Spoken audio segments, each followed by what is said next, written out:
اور ان سے گاؤں والوں کا قصہ بیان کرو جب ان کے پاس پیغمبر آئے، یعنی جب ہم نے ان کی طرف 2 پیغمبر بھیجے تو انہوں نے ان کو جھٹلایا، پھر ہم نے تیسرے سے تقویت دی تو انہوں نے کہا کہ ہم تمہاری طرف پیغمبر ہو کر آئے ہیں۔ وہ بولے کہ تم اور کچھ نہیں مگر ہماری طرح کے آدمی ہو، اور رحمان نے کوئی چیز بھی نازل نہیں کی، تم محض جھوٹ بولتے ہو۔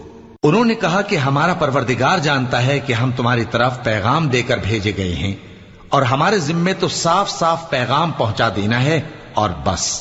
وہ بولے کہ ہم تم کو اپنے لیے منحوس سمجھتے ہیں، اگر تم باز نہ آؤ گے تو ہم تمہیں سنسار کر دیں گے اور تم کو ہم سے دکھ دینے والا عذاب پہنچے گا۔